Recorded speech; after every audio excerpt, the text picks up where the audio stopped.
महिलांसाठी कामाची ठिकाणे अधिक सुरक्षित व्हावी या उद्देशाने केंद्र सरकारने शीबॉक्स पोर्टल सुरू केले.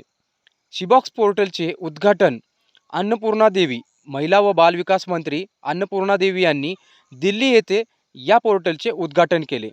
त्याचबरोबर शीबॉक्सचे पोर्टल कामाच्या ठिकाणी महिलांच्या लैंगिक छळांची नोंदणी आणि निरीक्षण करण्यासाठीचे केंद्रीकृत व्यासपीठ आहे.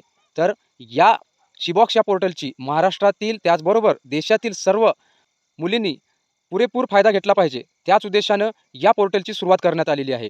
तर या पोर्टलची मी लिंक खाली डिस्क्रिप्शन बॉक्समध्ये देईल, त्यावर जाऊन आपण तपशील जाणून घेऊ शकता. तर या साईटवर आपल्याला जाऊन आपल्या तक्रारी नोंदवता येतील, त्याचबरोबर इतर काही समस्या असतील त्यासुद्धा आपल्याला त्या ठिकाणी नोंदवता येतील. तर या वेबसाईटची आपल्याला समोर माहिती आहे shibox.wcd.gov.in या वेबसाईटवर जाऊन आपण ही माहिती पाहू शकता त्यासंबंधीची. तर सर्वांनी आपला हा व्हिडिओ जास्तीत जास्त शेअर करा, जेणेकरून आपल्या महाराष्ट्रातील प्रत्येक ताई, आई, बहीण व आपल्या माता भगिनींकडे गेला पाहिजे. तर आपल्याला व्हिडिओ आवडला तर व्हिडिओ लाईक, चॅनलला सबस्क्राईब करा. भेटूयात पुढच्या व्हिडिओमध्ये. जय हिंद, जय महाराष्ट्र.